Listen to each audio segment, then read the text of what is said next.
ఒక్క శంకరాచార్యుల వారి విషయంలో మాత్రం వ్యాస సంబంధంగా 3 అద్భుతమైన విశేషాలు చెప్తారు. 3 జరగడం ఒక్క శంకరాచార్యుల వారి విషయంలోనే జరిగింది. ఒకటి, వ్యాసుల వారు స్వయంగా గోవింద భగవత్పాదుల చేత శంకరాచార్యుల వారికి కబురు చేశారు. గోవింద భగవత్పాదుల్ని పిలిచి, మీరు నర్మదా నదీ తీరంలో ఉన్నటువంటి గుహకి వెళ్ళి ఉండండి, అక్కడికి దక్షిణ దేశం నుంచి శంకరుడని పేరు కలిగినటువంటి బాలుడు సన్యాసాశ్రమ స్వీకారం చేయడానికి, సాంప్రదాయికంగా మిమ్మల్ని గురువుగా స్వీకరించడానికి వస్తున్నాడు, అతనికి సన్యాసాశ్రమం ఇవ్వండి.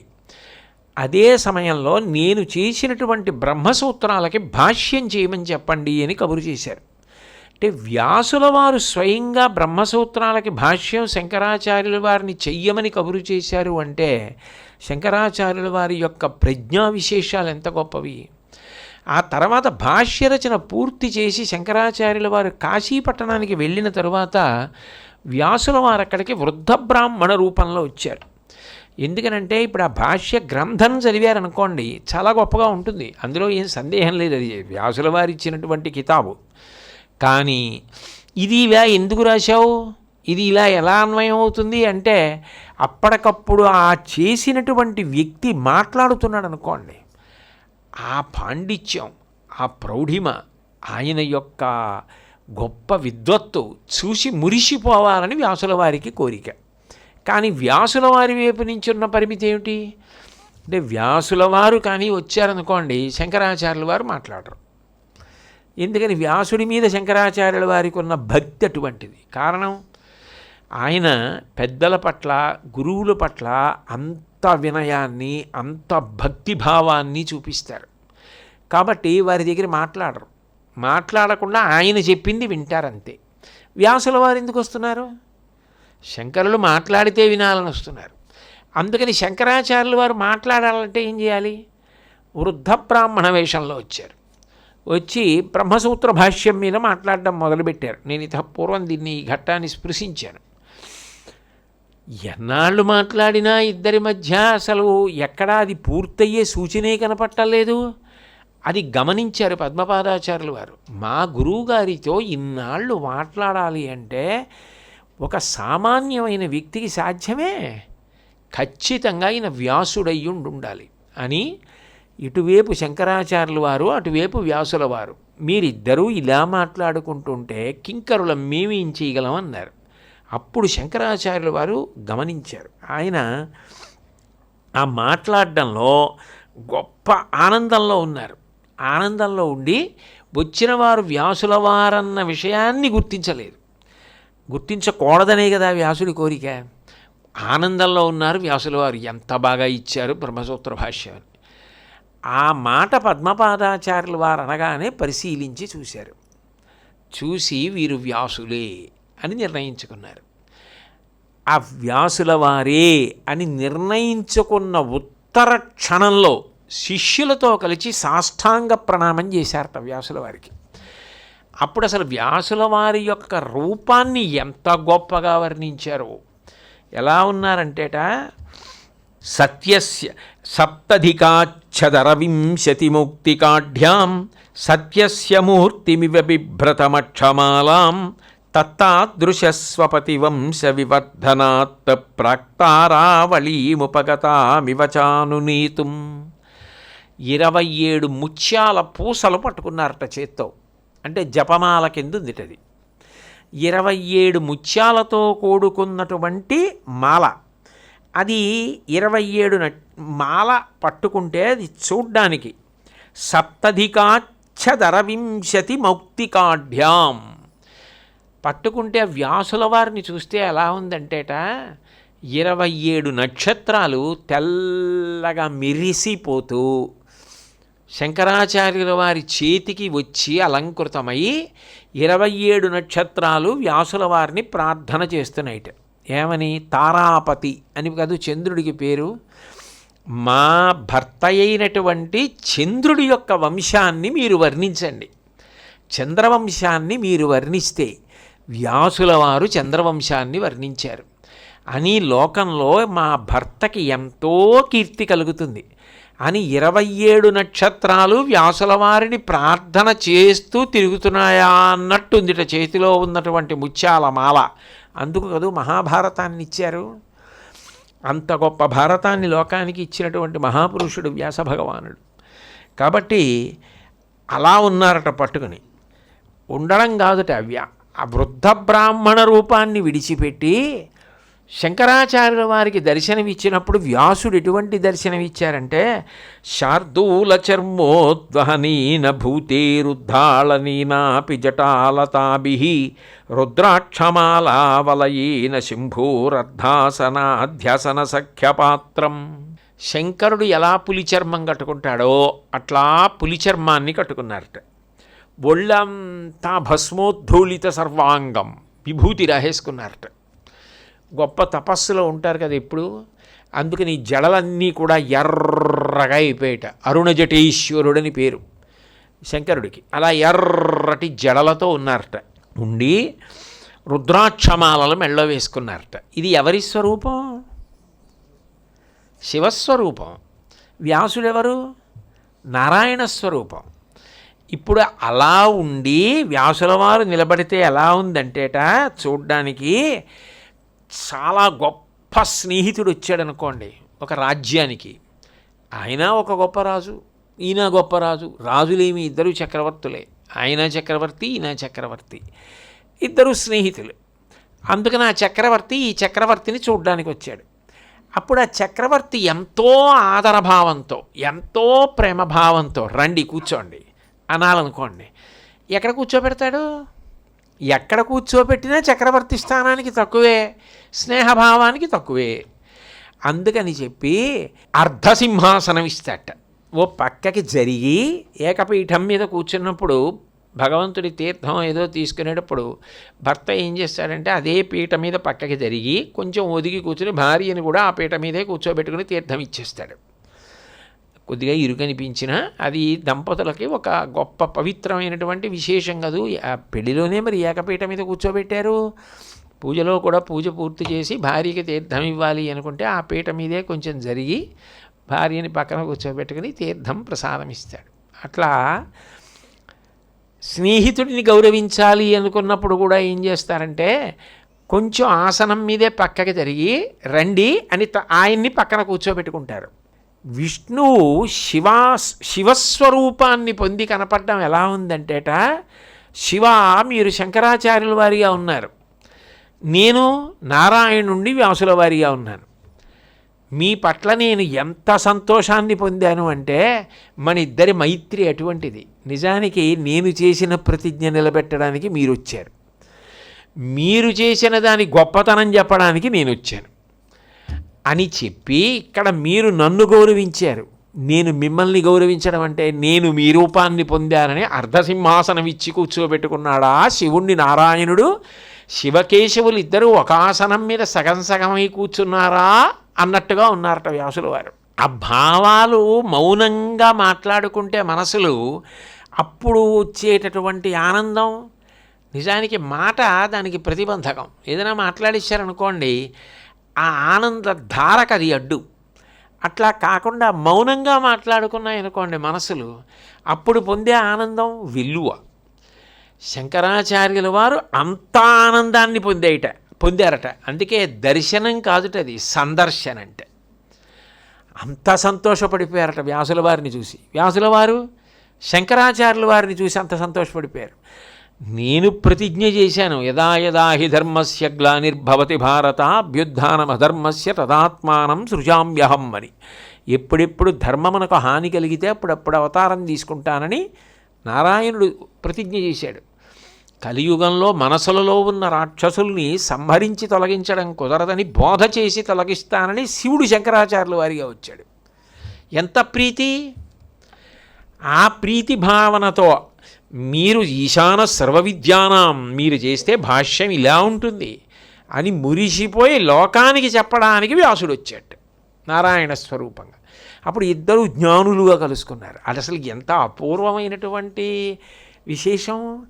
అసలు వాళ్ళిద్దరూ మాట్లాడుకుంటే అర్థమైందా అర్థం అవ్వలేదా వదిలేయండి, కానీ ఆ పక్క నుంచి వెళ్ళినవాడు కూడా ఎంత అదృష్టవంతుడు.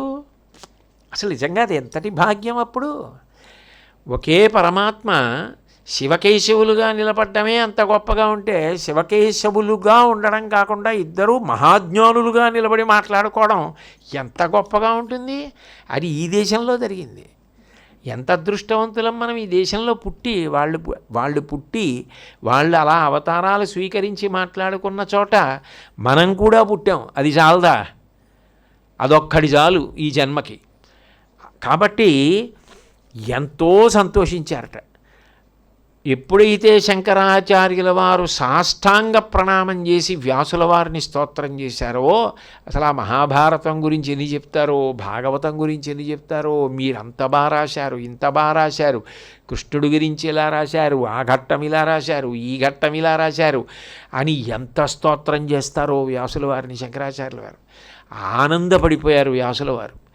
ఆనందపడిపోయి, నాకు 16 సంవత్సరములు పూర్తి అయిపోయింది వ్యాసభగవన్, నేను 8 ఏళ్ళు ఉందామనుకుని వచ్చాను, కానీ మా గురువుగారి ఆజ్ఞ మేరకి ఇంకో 8 ఏళ్ళు ఉన్నాను, భాష్య గ్రంథాలు చేసేశాను, మీ సందర్శనంతో మీతో మాట్లాడడంతో నా అవతార ప్రయోజనం పూర్తయిపోయింది, కాబట్టి నేను యథాస్థానానికి వెళ్ళిపోతానన్నారు.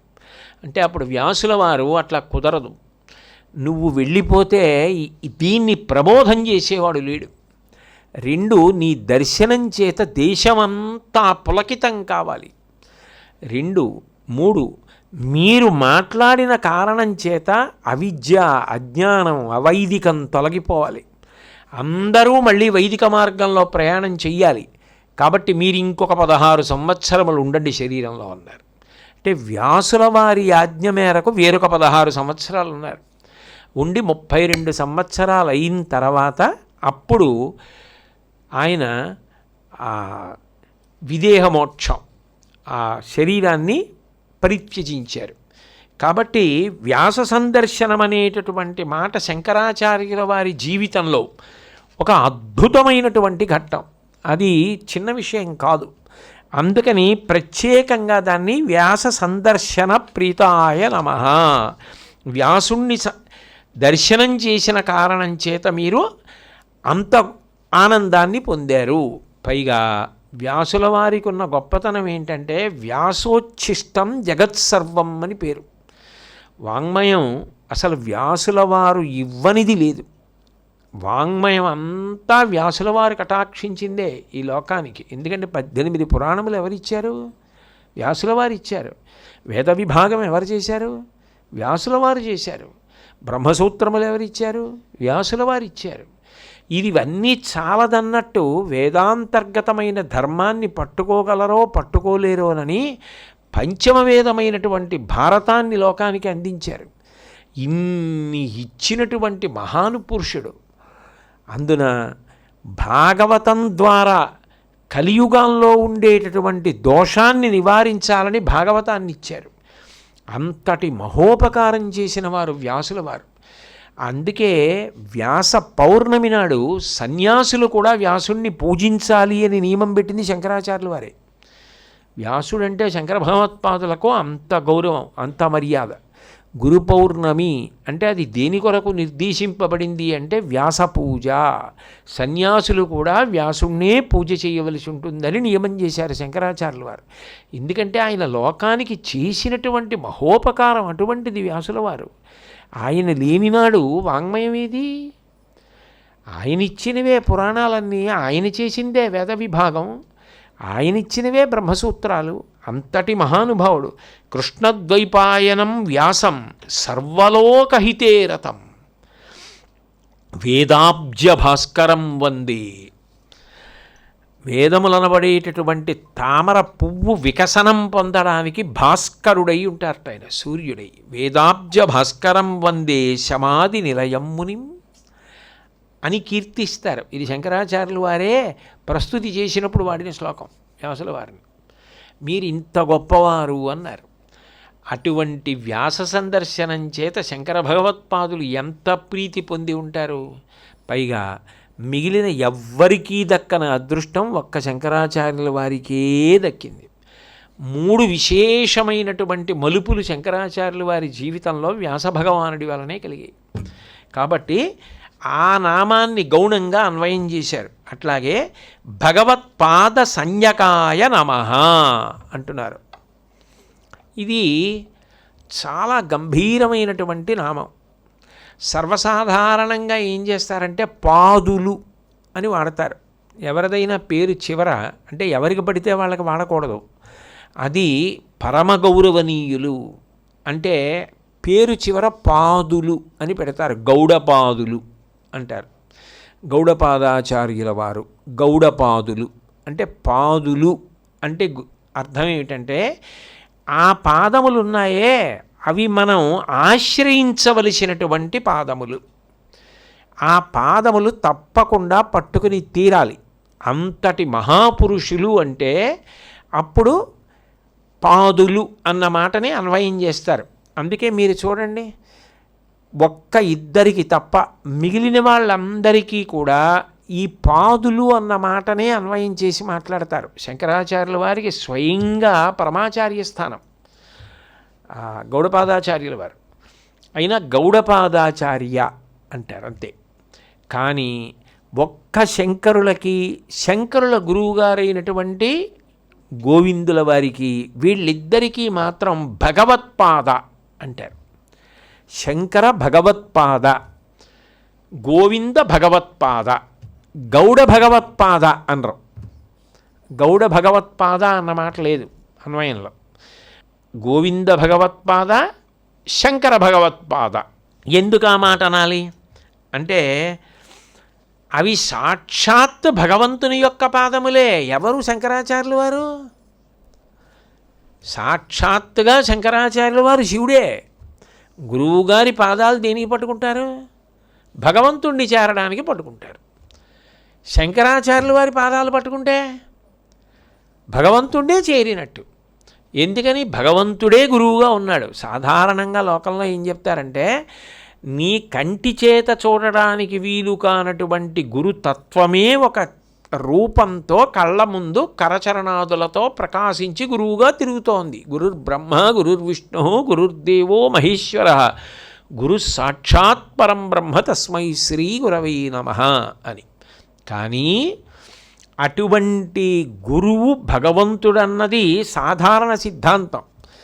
కానీ స్వయంగా అవతార పురుషులై భగవంతుడే గురువుగా వచ్చి అక్కడ నిలబడితే భగవత్పాదులు. అందుకని శంకరుల విషయంలో ఏం చేస్తారంటే శంకర భగవత్పాద అంటారు. మరి గోవింద భగవత్పాద అని ఎందుకంటారు? శంకరాచార్యుల వారు కూడా రోజు ఎవరిని స్మరిస్తారు? గురువుగారిని స్మరిస్తారు. ఎందుకంటే మరి నరుడిగా సన్యాసిగా తిరుగుతున్నప్పుడు ఆశ్రమ ధర్మంలో ఎవరి పాదాలు స్మరించగానే శంకరాచార్యుల వారు నేల మీద పడి నమస్కారం చేస్తారు. ఎవరి పేరు చెప్పగానే సత్యదండాన్ని ఉంచి నమస్కరించి తల తాటిస్తారు పాదుకలకి వాళ్ళ గురువుగారికి.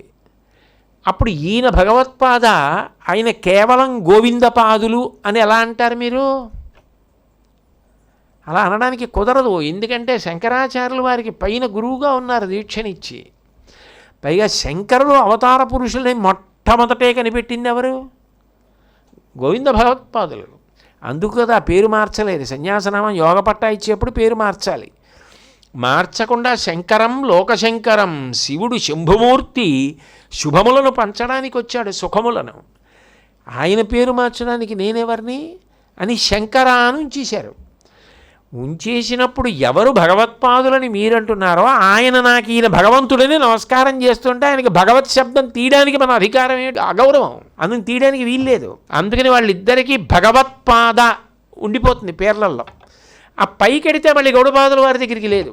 గౌడపాదులు, గౌడపాదాచార్య. ఒక్క శంకర భగవత్పాద, గోవింద భగవత్పాద అంతే.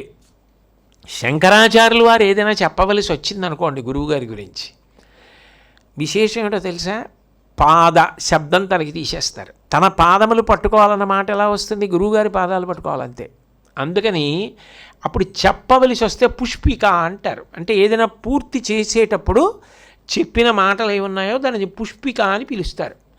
ఆ పుష్పిక చెప్పేటప్పుడు ఎలా చెప్తారంటే గోవింద భగవత్పాదాచార్యుల వారి యొక్క పాదములను శంకర భగవంతుడు పట్టుకున్నాడు అంతే.